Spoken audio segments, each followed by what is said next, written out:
Thank you. Oi, finally. Mr. Advisor, Pastor, Dr. Shingi Munyeza. Finally, we got you. I mean, technology, we are all learning every day. But thank you very much. Welcome to Live Chat with Josey. And it's a culture here. I'll ask you to introduce yourself the best way you want to be addressed, the best way you want to be introduced. Who is Shingi? Oh, Shingi, it's fine. Oh, I'm not big on titles. All right, tell us about Shingi. How long do we have on this one? Where was Shingi born? When was Shingi born? Which city in Zimbabwe was Shingi born? Fantastic. I'm going to give you a rundown. All right. I will turn 54 this year. So I was born in 1966, September, 17th of September. I was born in Mazowe, my mother's rural areas, but my father is from Nyanga. So immediately I moved in there. At the age of about 2 or 3, I then started staying with my granny and my aunt whilst my parents were in the city. Back and forth, they would come to the village. I started my primary school in Nyanga, Tamanesa Primary School. I was there until I was grade 5 when the war broke out. Well, the war was already there, and then there was a battle next to the school. The school was closed. So I had to move to Harare. We were staying in Highfields, engineering. Finished off my primary school at Mija Primary School. Went to St. John's High School in Avondale. And then did my Form 1 to Form 4 there. It didn't go up to Upper 6. Then I went to Prince Edward, Lower 6 to Upper 6. From there, I went and did my articles with Arthur Young and Company those days, which then merged with Ernst & Winnie, and it became Ernst & Young. I did my articles from end of 1986, and then finished in 1990, did my degree with UNISA, did my CTA and my diploma in applied accountancy, tried my CA, didn't get my CA, moved to be part of the executive team to list Qualcomm. Qualcomm was a cooperative those days to make it in a public listed company. I was a group finance executive there. We did the listing. I was there for about 3-4 years. Then moved into an advertising agency, CMNA, which is part of Baker McCormick, Ogilvy and Mather. Moved on, and my first stint into starting an own business was when we started off our own ad agency with 2 other gentlemen. We did it for about a year, and then I was called up to come and head the, whilst I was there, so my journey, I do my accounting, then I did my diploma in marketing, IMM, and then I was called in to head the sales and marketing for Cresta Hospitality. That was in 1999. And then took off from there, moved from being a sales and marketing director to operations director to head of the Cresta Group under TA.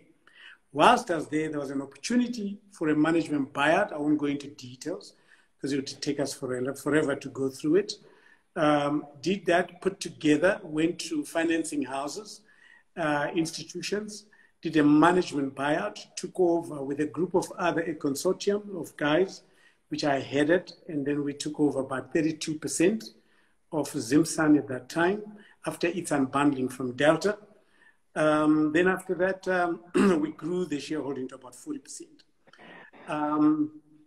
My partners then sold out if they left. So in most cases, they were selling to me.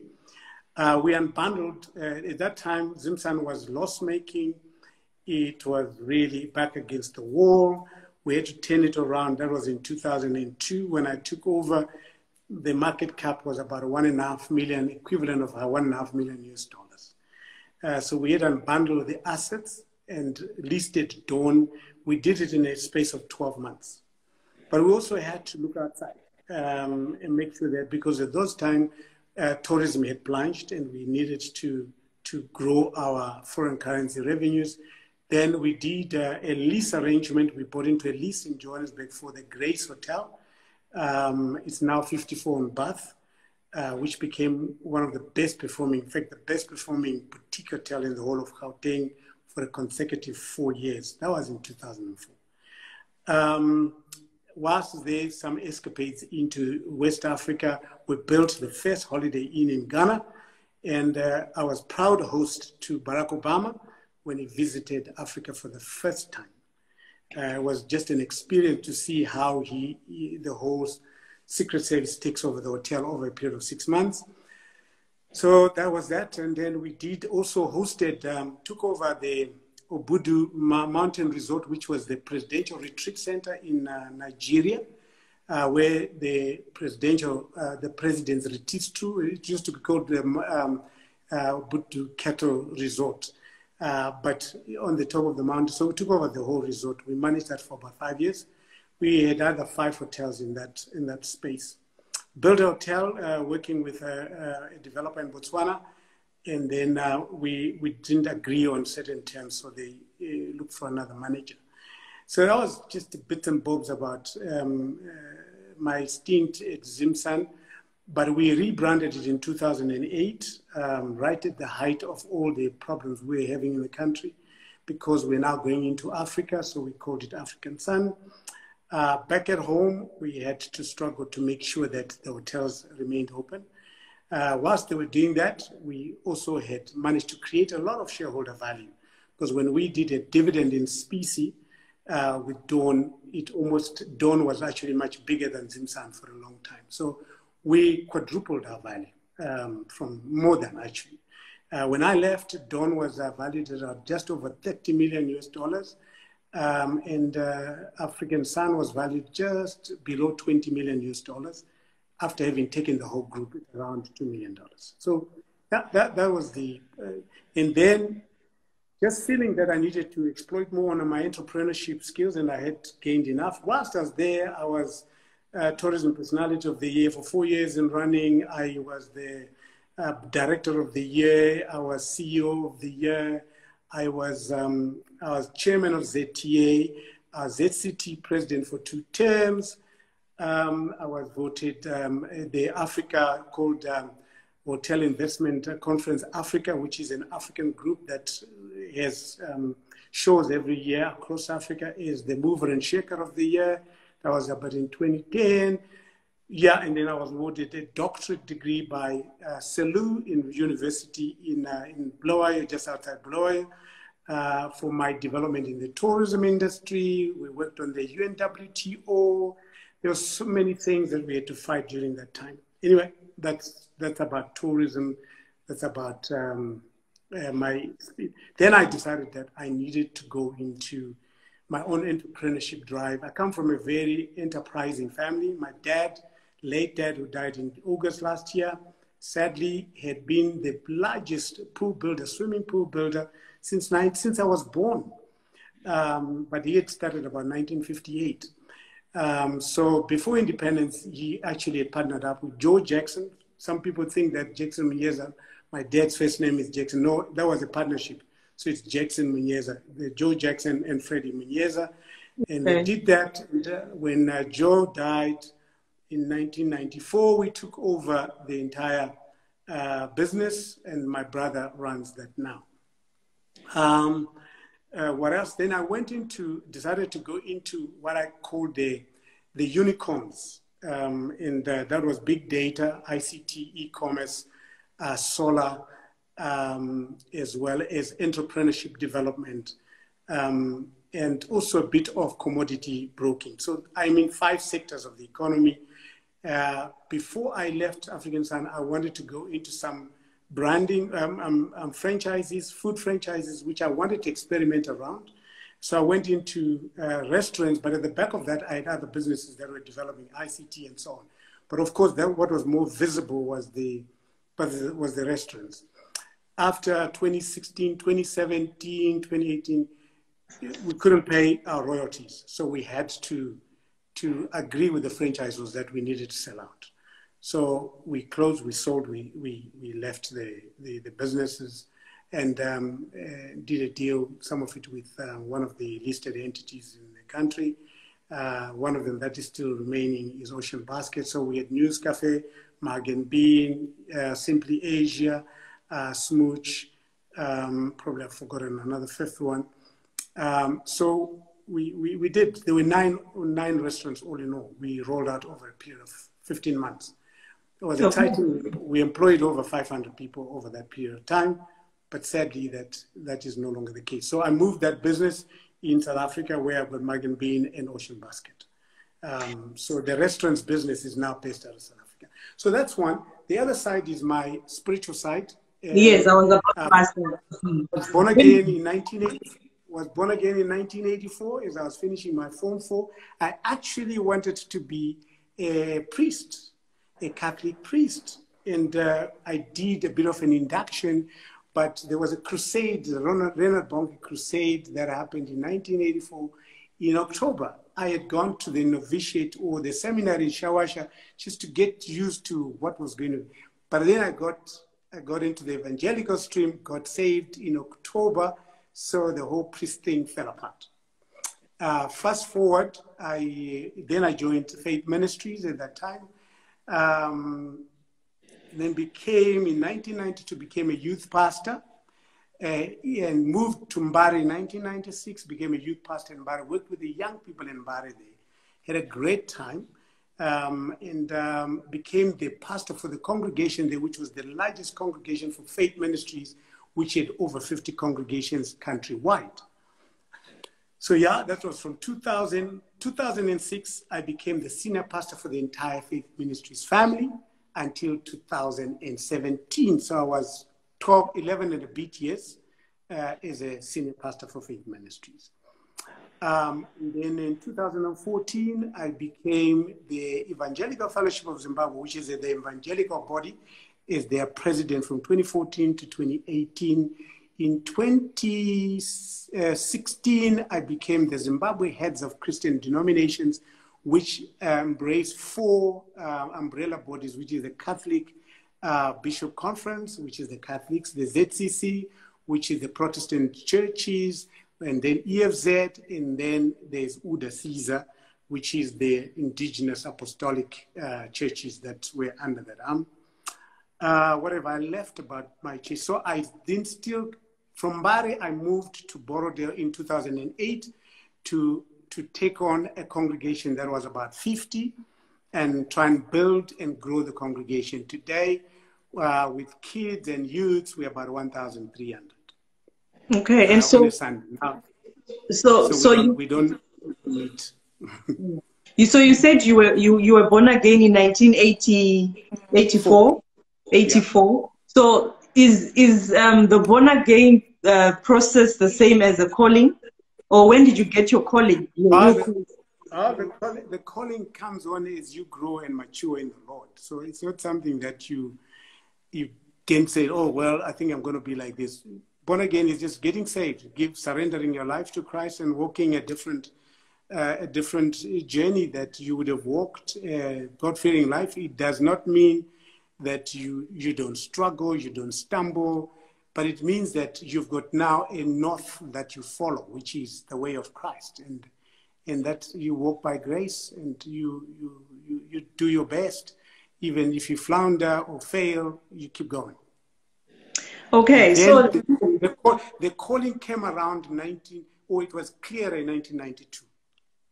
Okay, so Doctor, looking at your background and your entrepreneurship background, the way you grew up and who you are today, when you weigh the entrepreneurship side and the spiritual side, which side would you think that Shingi Munyeza is better? I mean, you can't balance the two, that's impossible. Which side between the two do you really say Shingi Munyeza here is the Shingi Munyeza?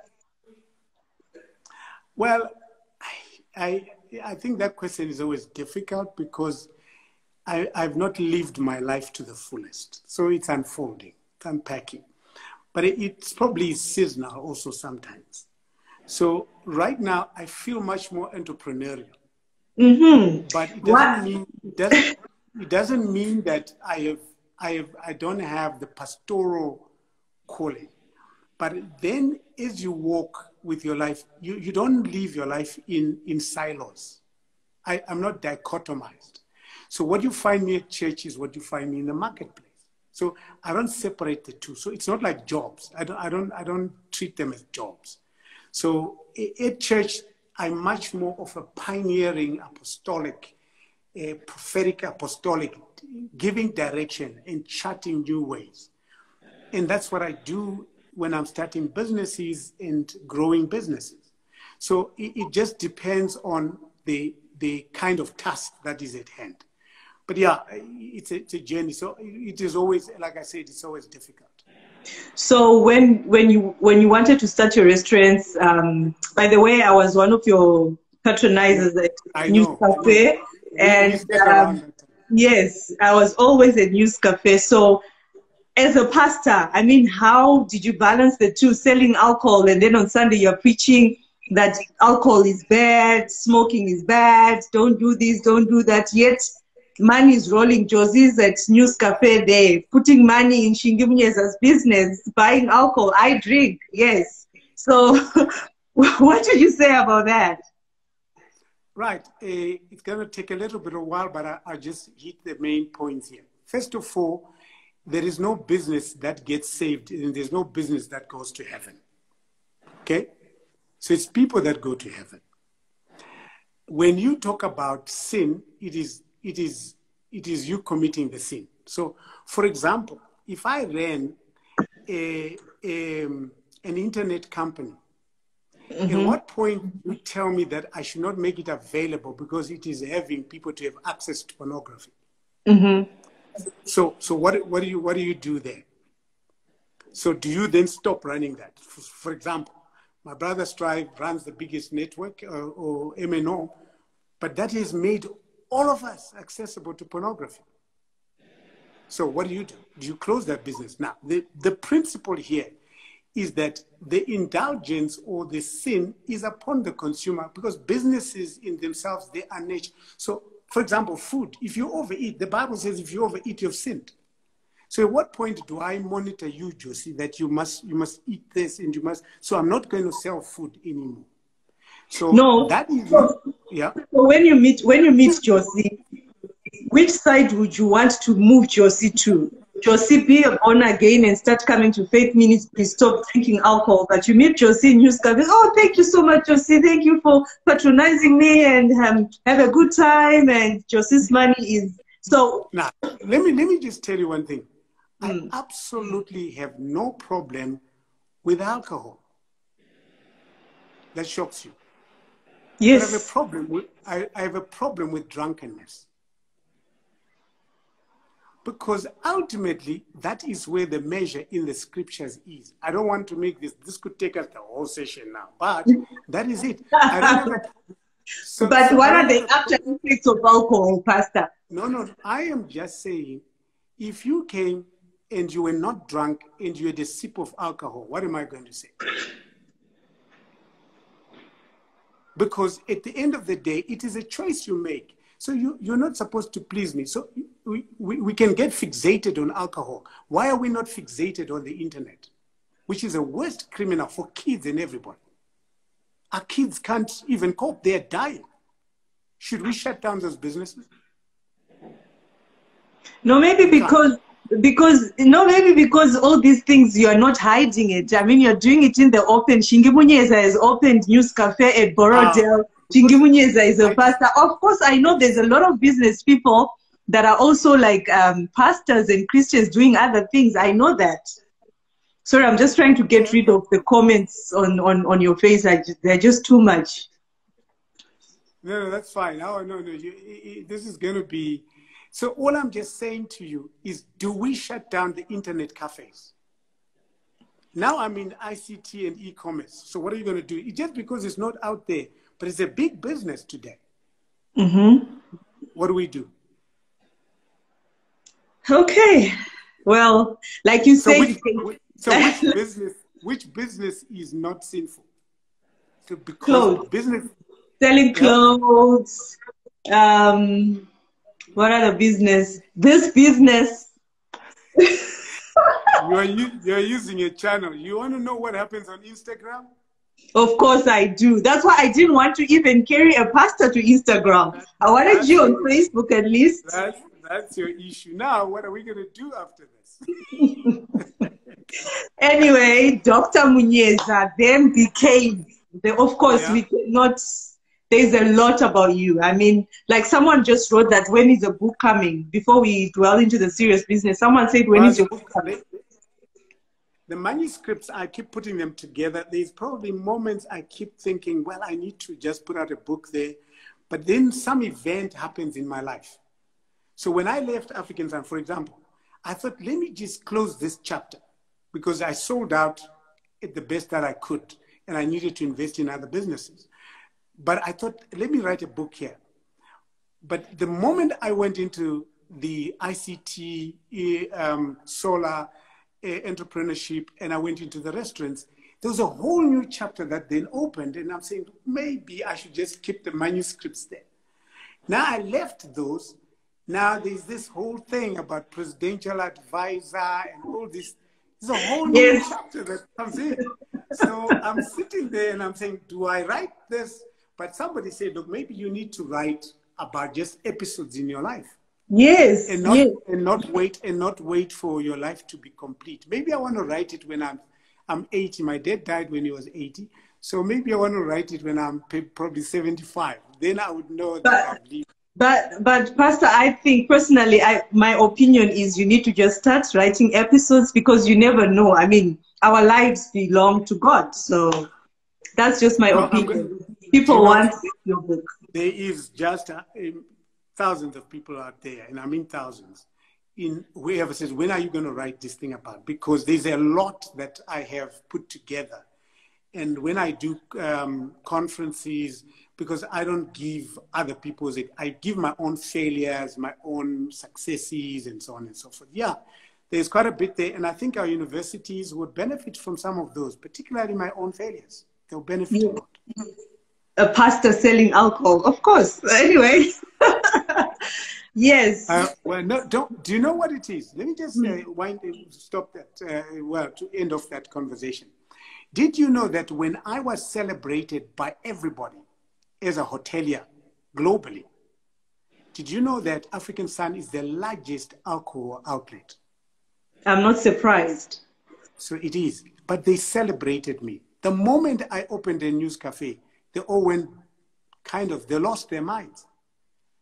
But because of course, I mean, African Sun is a bit, what can I say? African Sun is a bit formal. It's a bit, no, I don't know. Of course, I know what happens behind the scenes. But News Cafe is an exposure to youths. I mean, the reason I actually stopped going there was now even these school kids, holidays, they are there. You know, it's like you're just exposing these kids to. But you want to know what happens in hotels? No, I don't want to know. I don't want to know. Stop right there. Okay. Stop right there. So I was in charge of over 3,500 hotel rooms at some point. And I can tell you every account of some of the good stories, juicy stories, horrible stories. People died. No, when I come to Zimbabwe, you'll have lunch and then you now tell me. I can write a whole book, maybe just say the doorman is a doorman at the hotel. I write a book like that. Wow. And how the Joseys used to come in and go out. No. Whatever happened. I'll start with you, Josey. No. I haven't done anything wrong to you. I mean, come on. I'm giving you a platform to talk to every Zimbabwean who wants. People are here. They want to know now. Then Shingi Munyeza was picked for PAC. What do you call it? Yeah. Presidential?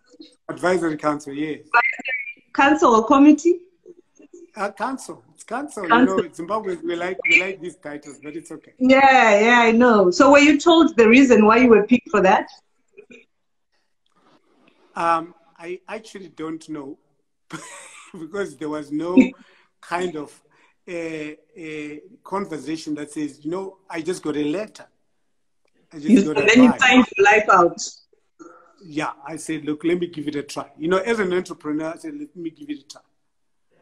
So there's a lot of things I've given a try. A lot of... Any regrets so far?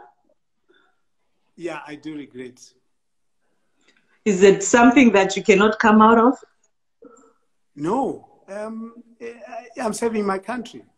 At the moment, I'm at the pleasure of the president.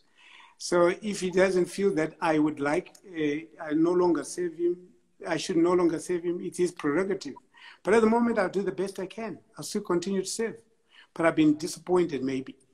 Okay. All right, let's get down to business now. What would you say about the state of the nation right now as we speak? I mean, as a president's advisor.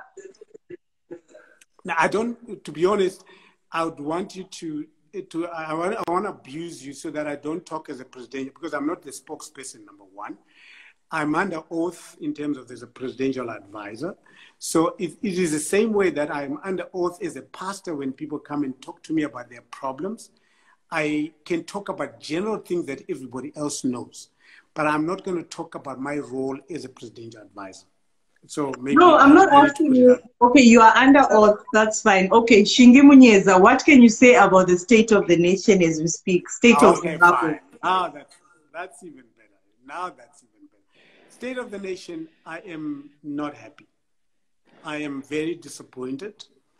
I think that we are in a very bad space right now, and our situation will deteriorate pretty quickly if we don't From do where something. we are now? Yes, definitely. Definitely. I'm not here to flatter anybody, but our situation will get worse.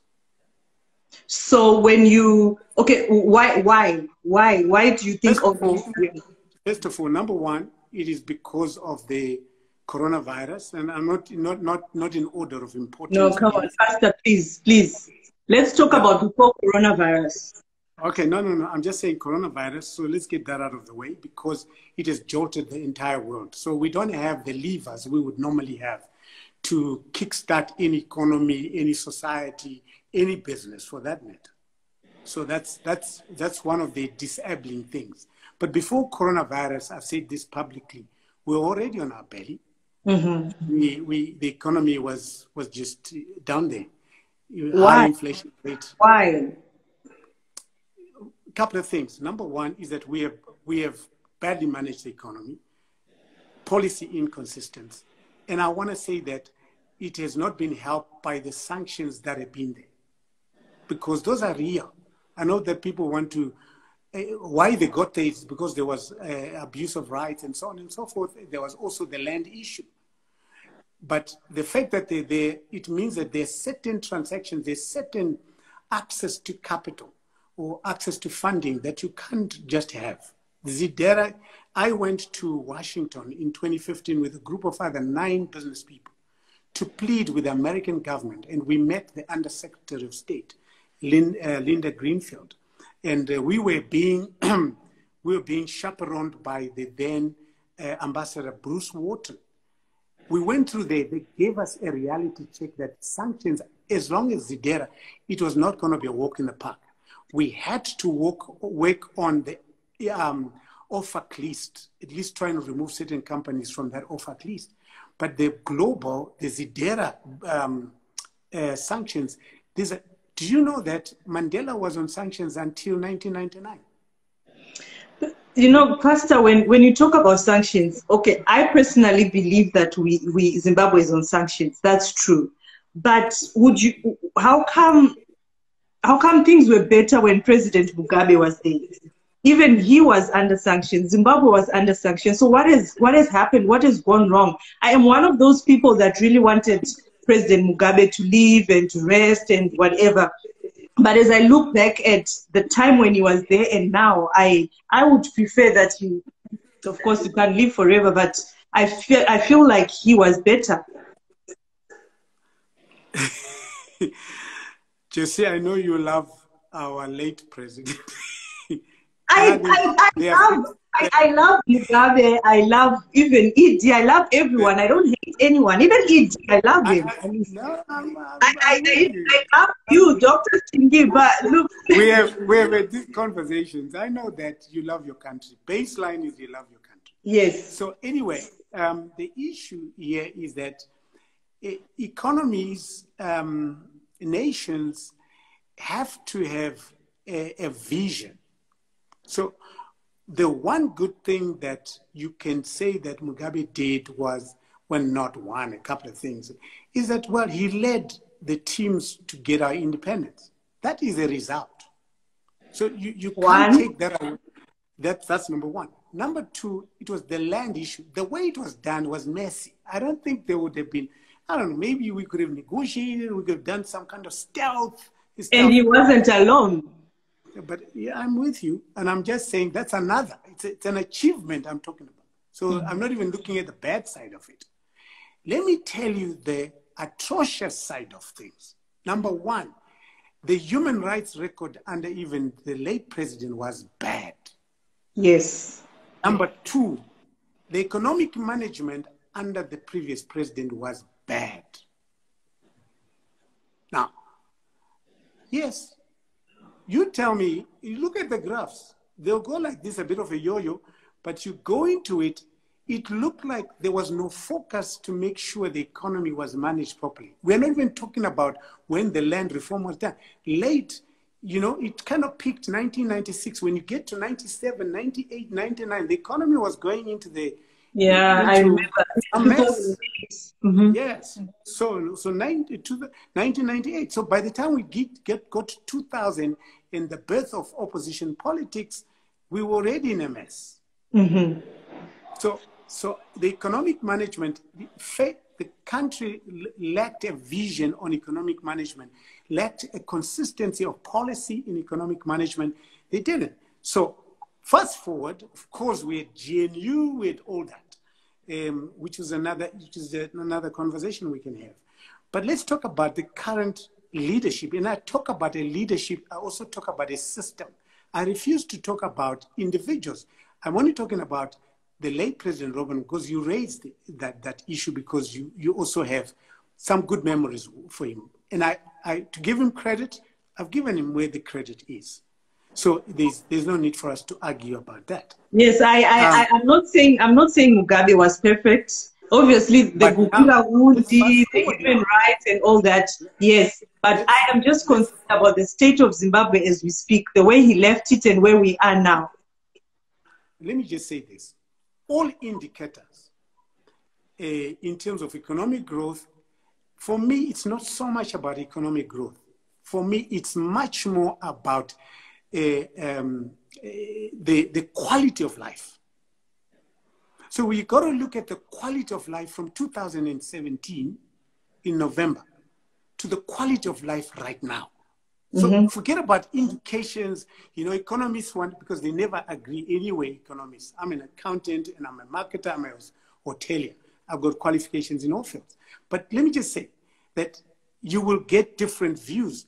But the only measurement is never about that we grew our economy. For example, we could say we had a budget surplus, but you need to look at the quality of life of Josey, the quality of life of my aunt who is in Nyanga, the quality of life of somebody who is in Mbare, the quality of life for somebody who's even in Borodale. Has that quality of life improved? Well, I should ask you, you've got relatives here, so I don't even need to answer that. I don't need to answer that. When you have city councils, let me just start there. When you have city councils that celebrate the drilling of a borehole, we're converting city councils into rural areas. People celebrate. People celebrate of buying a fridge.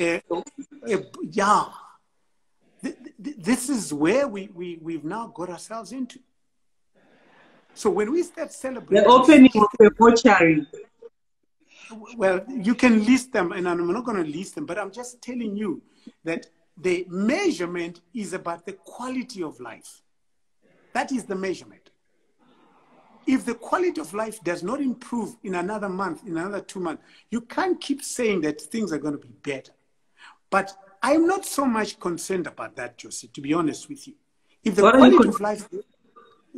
quality of life takes a bit of a dip, because we want, you know how it is, tighten your belt because we want to send one of the kids to school, but after that we all get back to normal type of thing.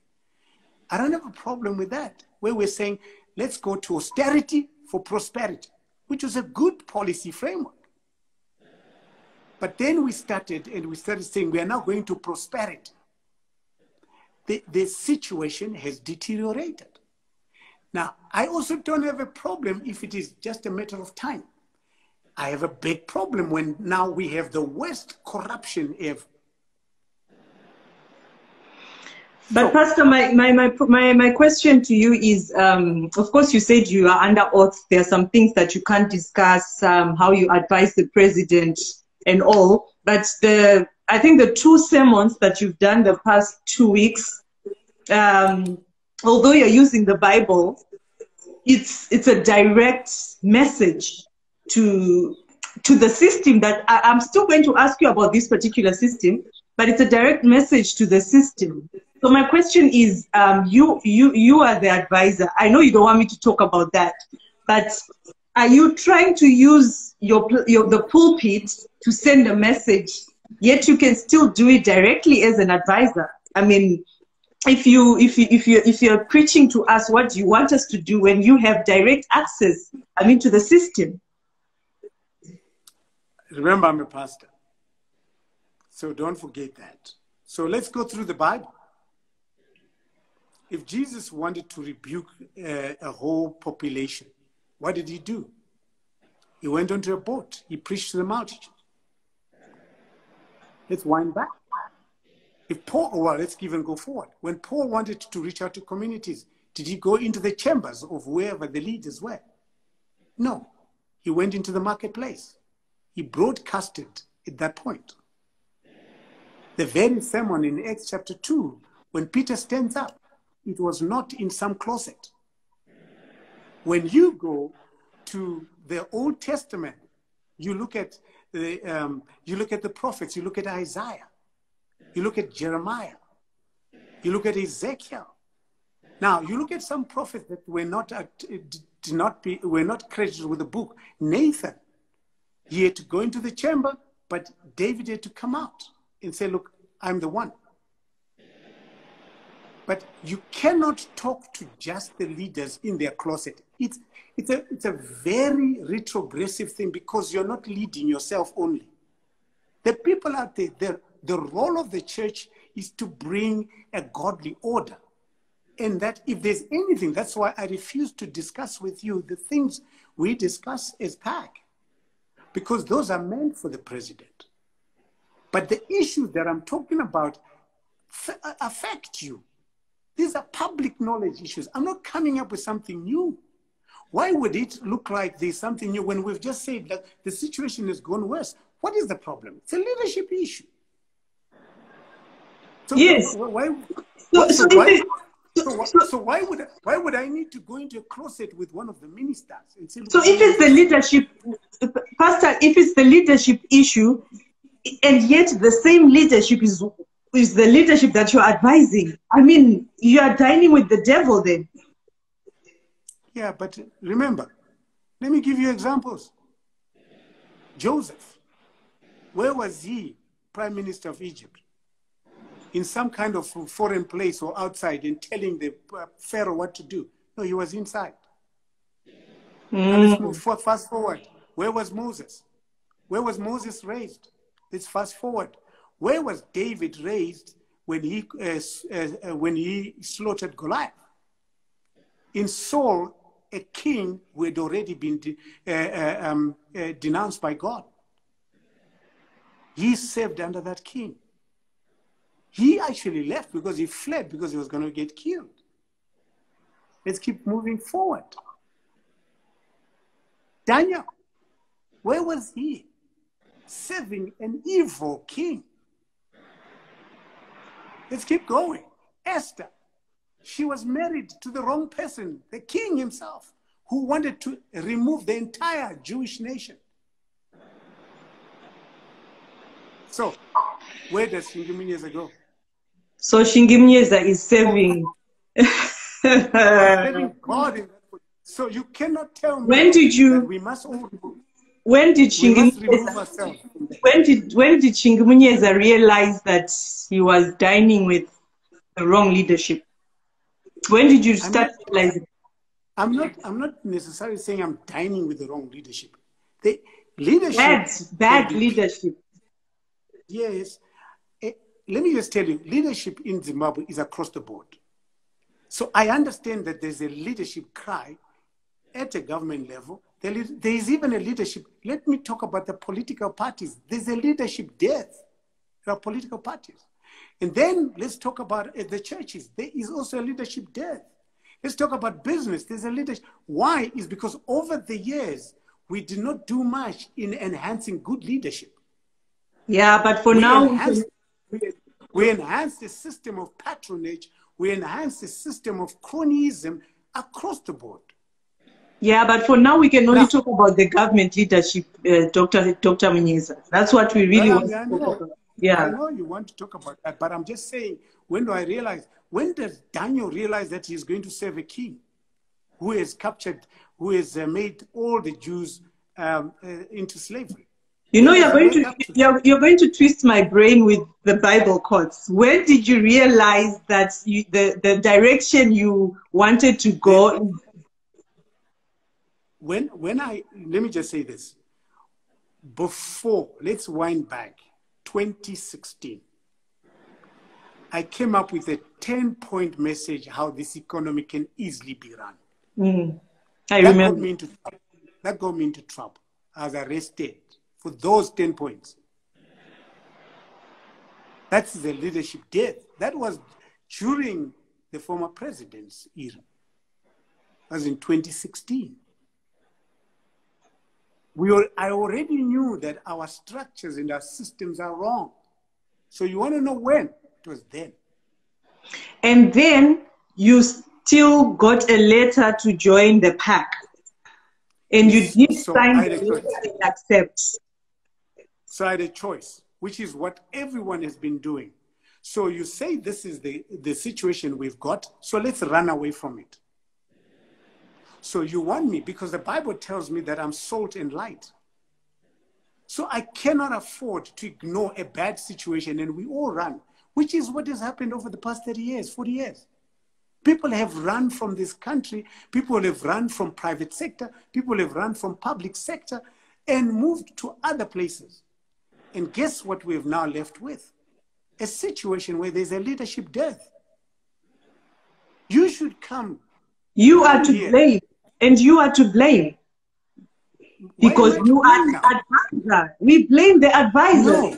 He is not, to stay with you, he is not even to blame. We blame the advisors. You, Shepherd, and all these ones, you are the problem.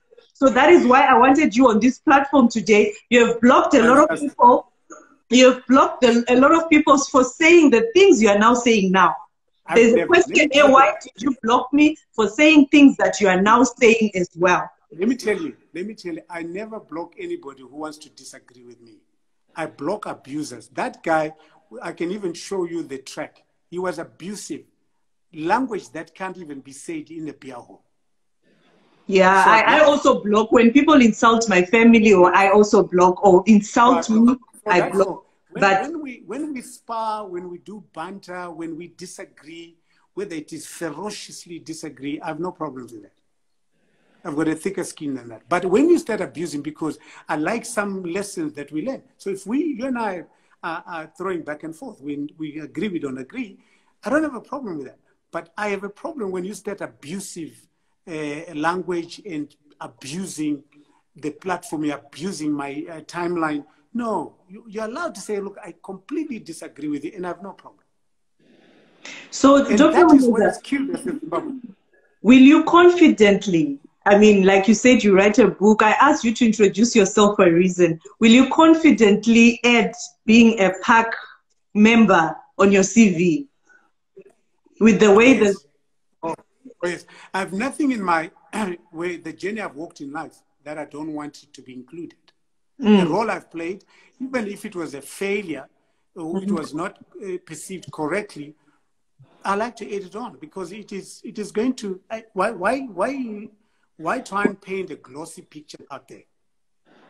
Well, why? I mean, I don't have to impress anyone anymore in my life. There's absolutely no need. So I can tell you about my failures. I can tell you about my struggles. But I don't need to go out there and paint an image of this superstar. Why? So in other words, with what you're saying, because there was a question here that are you going to resign as an advisor? I could even answer that before you answer. From my understanding with what you said, you want to be inside the system. Not everybody should leave unless unless the president himself feels like he doesn't want your services anymore. I will continue to contribute. Remember, this is not a personal asset of somebody. This is national duty. This is national duty. So I've got to do my part. I've got one child, and hopefully I'll have grandchildren because she's now married. But guess what? At the end of the day, they will hold me to account. What did you do about it? And you want me to tell them that I resigned. Okay. So that's one of the, Josey, that was one of the reasons why I never left this country. And I'm not blaming you who's left the country. I think our situations are totally different. Yes. And I respect those who have left the country and are doing well for our country as well. They are doing well for their families. I salute them. In fact, the contribution to the fiscus has been amazing. Now, I stayed here because I thought I would be one of those that you could refer to. So my journey, when I tell you that I've gone to Europe to remove the sanctions, we went there, the group, the 10 of us, we went there with a red carpet with the European ambassadors to Zimbabwe, to EU in 2014 in January, because the review of sanctions was going to be there in February. We managed to do the country good. So sanctions were removed, except for President Mugabe then and his family and the ZDI. We went to the House of Commons, House of Lords. We went to Brussels. We went to Paris. We went to Belgium. We went to Switzerland. Of course, it's not part of the EU. But we went to all those countries to plead with, and we were not going to just be, we were going to their parliaments and to do a presentation on Zimbabwe. Because we felt that the country needed a break. And no, I respect you for being on the table, doctor. I respect you for that. And I know you are under oath. I keep saying this. I know you are under oath, but there are just some things that we want to know. So when you speak to the president and you advise him, does he listen to you? I told you. Now, Josey, I know that you are hounding me to say things. Yes or no? But I won't. I won't. I will not even answer yes or no. So at the moment, let's stick to because we don't want to blame you. We don't want to blame you. Right now, I feel like. Let me tell you, actually that, because I'm a leader, Josey, blame me. Because that's a problem in our country. We always want to wriggle out of it. Because I'm there, I'm culpable. Or I'm complicit. Call it whatever name, because we have failed to take this country to another. When I talk to millennials, who I spend much more time with, because I want to pour out to the young people. And my business is I employ people below 30, because I think that this is their own future. What can I do to make sure that they can have a better life or be better leaders? But as a leadership, myself included, we have failed. Because if you want to measure me for my successes, you've got to look at the environment I lead. But are you trying something? I mean, are you trying something? Are you trying something with this your system? I don't know who exactly, what is this system? What exactly is this system? Who is in this system? And now let me just tell you this plainly. So let's not try and use big words. Let me just say, number one is to say that a system is a set of values. So our thinking of economic growth, economic emancipation,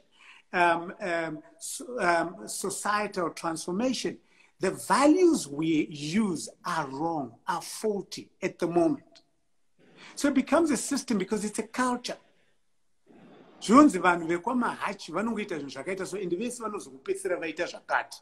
This is what is happening in Zimbabwe. That people outside look at us and say, look, you got diamonds, you got gold, you got fertile lands, you got chrome, you got coal, you got gas. I mean, the list goes on. Now, people out there say, look, but what's the problem? Yes, what's the problem? It's a thinking. It's a thinking. It's a thinking. We have brilliant, intelligent, white Zimbabweans. But the government and you pack people, all of you, you need to listen. I mean, you should just all lead the way for fresh minds, bright people, bright, intelligent people all over. I mean, roots. Just I am saying, come. No. Josey, I am disappointed. Doctor, I am so happy that you agreed to talk to me, but I would need to vent my anger. I am so disappointed. Please go ahead. 2017, right now will be like bathing with milk. You know, when I was in school, we used to get those little sachets from Dairy Board. Great time. I mean, now, the millennials will slaughter you to tell them those stories. Because I'm going to ask, what did you do, Josey? What did I do? What did I do? Yes, what did I do? What did you do for this country? I want you to interview me some other day. Interview me the other way around. What have I done? On Josey's chat show, I'm going to. Should I call Mr. Dangote right now to join us on this? No. I'm going to flip this. Let's do a flip on one sometime. I will interview you. But here's the issue. Here's the issue, Josey. The issue here is not so much. We can point fingers. That's why you don't hear me talking about individuals. Because it's a collective. Our psyche is lost. Our values are faulty. We actually don't have a national vision that we rally around. We have thoughts, we have aspirations, of course. But we don't have something that we say. When it is said, we all get excited. Said by who? By anyone, by somebody in the street, by you, by me, by a granny in the rural areas. We are frustrated. And that's my point. So there is a failure because of the values that we... But there is a failure which is much deeper, which is the failure to take responsibility. Because for you to correct something, Josey, you've got to get to a place where you say, I was wrong. Or the way we are doing things is wrong. And turn away, because I come from a church or a Christian background, then repentance means that I was going in that direction. I need to go in this direction.